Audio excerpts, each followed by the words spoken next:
सहारनपुर नाम का एक गांव था। वहां के लोग बहुत गरीब थे और गर्मी की वजह से वहां का तापमान भी बहुत था, जिसकी वजह से लोग बहुत बीमार पड़ रहे थे।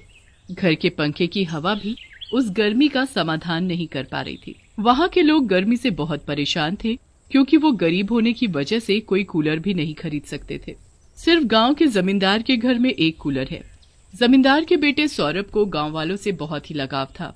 वो अपने गांव वालों के लिए कुछ करना चाहता था। एक दिन जमींदार और उनका बेटा सौरभ आपस में गांव के बारे में बात कर रहे थे।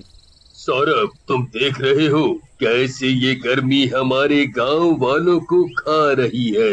गांव वालों की वजह से खेती पर भी बहुत फर्क पड़ रहा है। फसल आना कम हो गई है। हाँ पापा, गांव वाले गर्मी की वजह से बहुत ही परेशान हैं। गर्मी से गांव वालों को बीमारियां भी हो रही हैं। ये सब ग्लोबल वार्मिंग की वजह से है। ग्लोबल वार्मिंग का तो मैं कुछ कर नहीं सकता, लेकिन अगर ऐसा ही चलता रहा तो उनके लिए इस गांव में रहना ही बहुत मुश्किल हो जाएगा। मुझे इन लोगों के लिए कुछ ना कुछ तो करना पड़ेगा। देखो बेटा, मैं चाहता हूँ कि तुम बहुत पढ़ो और इस गांव के लिए कुछ करो ताकि सब इस समस्या से निकल पाए। आप चिंता ना करें पापा, आप और गांव वाले जैसा चाहते हैं वैसा ही होगा। सौरभ कुछ सालों बाद अपनी पढ़ाई शहर से पूरी करके आ जाता है। पापा, अब मैं एक बिजनेस खड़ा करना चाहता हूँ।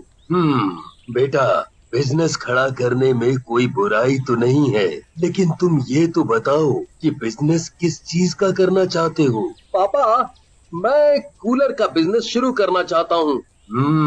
बहुत बहुत बढ़िया सुझाव है ये बेटा। तुमने बढ़िया सोचा है इस बारे में। मैं तो कहता हूँ बिजनेस शुरू करने की तैयारी तुम कल से ही क्यों नहीं शुरू कर देते? जी पापा, मैं कल से ही सब तैयारी शुरू कर देता हूँ। सौरभ अपना कूलर का बिजनेस शुरू कर देता है। सौरभ की कूलर बनाने वाली फैक्ट्री गांव में ही होती है। वो अपने बिजनेस से मैन्युफैक्चर किए हुए कूलर को गांव वालों को बहुत ही सस्ते दामों में बेचता था, जिससे गांव वालों को बहुत मदद होती थी। सभी गांव वाले सौरभ के इस काम से बहुत खुश थे और उसकी इज्जत करने लगे थे।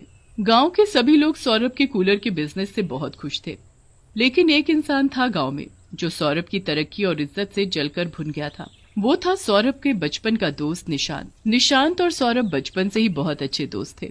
हालांकि निशांत गांव के किसान का ही बेटा था, पर सौरभ इन सब में कोई फर्क नहीं करता था। लेकिन जैसे जैसे सौरभ तरक्की के आसमान को छूता गया, तब तब निशांत की दोस्ती उसके लिए जलन में बदलने लगी। बहुत ही इज्जत मिल रही है इस सौरभ को। बहुत ही हवा में उछल रहा है ये। मुझे पीछे छोड़कर कैसे बड़ा बिजनेस खोल लिया है इसने। कोई बात नहीं, अब मैं इसे बताऊंगा कि तरक्की क्या होती है। जब फैक्ट्री में कोई आदमी नहीं होता तो निशांत मौका देखकर फैक्ट्री में आग लगा देता है। बदकिस्मती से सौरभ उसी फैक्ट्री में होता है और फैक्ट्री के साथ वो भी जलकर मर जाता है। फैक्ट्री जलने के बाद बिल्कुल बर्बाद हो जाती है। जब फैक्ट्री में आग लगने के बाद जमींदार और बाकी गांव वालों को पता चलती है तो सब बहुत शोक मनाते हैं। कुछ दिनों बाद निशांत भी कूलर की फैक्ट्री खोल लेता है। गांव वाले निशांत की फैक्ट्री खोलने पर बात करते हैं। अरे बेटा, तुमने भी कूलर की फैक्ट्री खोल ली? हाँ जी चाचा जी, देखना मैं सौरभ से ज्यादा अच्छे कूलर बनाऊंगा। ऐसा कूलर बनाऊंगा कि एसी और कूलर में कोई फर्क ही नजर नहीं आएगा। अच्छा बेटा, आज तक तो हमें सौरभ के कूलर की आदत थी, पर चलो कोई नहीं, हमारा आशीर्वाद तो तुम्हारे साथ भी है। निशांत को ये बात सुनकर बिल्कुल अच्छा नहीं लगता और वो वहाँ से चला जाता है। निशांत जब देखता है कि सारे गांव वाले सौरभ से कितना प्यार करते हैं तो उसके मन में गांव वालों के लिए भी नफरत जाग जाती है। अब मैं इन गांव वालों को अच्छे तरीके से बताऊंगा कि सौरभ को याद रखने का हश्र क्या होता है।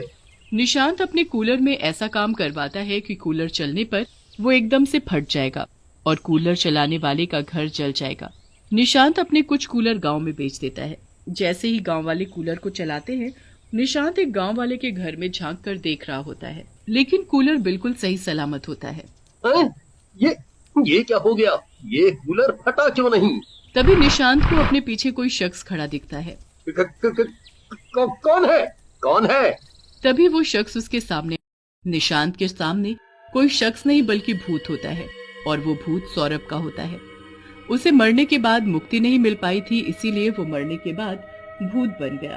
तुम्ही ने मुझे मारा था ना? हाँ, मैंने अपनी फैक्ट्री की खिड़की से सब देख लिया था। तुम्ही ने फैक्ट्री में आग लगाई थी। मुझे जरा सा भी शक नहीं था कि तुम ऐसा करोगे निशांत। तुम तो मेरे इतने अच्छे दोस्त थे। क्या बोले जा रहे हो? कौन हो तुम? और तुम्हें ये सब कैसे पता?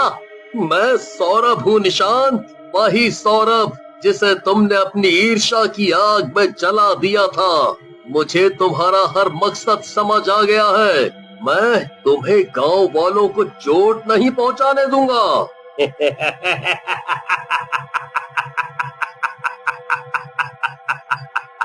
तुम बचाओगे गांव वालों को? ऐसा क्या कर लोगे तुम गांव वालों को बचाने के लिए? आज पूरा गांव मुझ पर उतना ही विश्वास करता है जितना पहले तुम पर किया करता था। तुम कुछ नहीं कर सकते हो। अब चाहे मुझे कुछ भी करना पड़े, मैं गांव वालों को तुम्हारी हैवानियत से बचाकर ही मुक्ति लूंगा। फिर अगले दिन से जब भी किसी गांव वाले ने कूलर चलाने की कोशिश की, तब उनको कूलर के अंदर से डरावनी आवाज सुनाई देने लगती है, क्योंकि उसके अंदर वो भूत घुस जाता है। कूलर मत चलाना, कूलर चलाना मना है। अगर तुमने कूलर चलाया तो मैं तुम्हें मार दूंगा। अरे अरे, ये क्या हो गया? कूलर में से ये अजीब सी आवाज क्यों आ रही है? क्या करूं? गांव वाला उस आवाज को नजरअंदाज कर देता है और फिर से कूलर चला देता है और बिस्तर पर लेट जाता है। जैसे ही वो सो जाता है तभी उसका पैर भूत खींचने लगता है। कौन है? अरे कौन है? किसने खींचे मेरे पैर? कमाल है, इस घर में तो सिर्फ मैं ही अकेला रहता हूँ, फिर भी ऐसा क्यों लग रहा है जैसे यहाँ मेरे अलावा भी कोई है। फिर एकदम से उसके सामने भूत आ जाता है और वो डर कर बेहोश हो जाता है। जब वो सुबह उठता है तो देखता है कि उसके घर से कूलर गायब है और दीवार पर बड़ा बड़ा लिखा हुआ है, कूलर चलाना मना है। वो डरता डरता जमींदार को सब बताने चला जाता है। जमींदार बाबू, हमारे गांव में भूत है।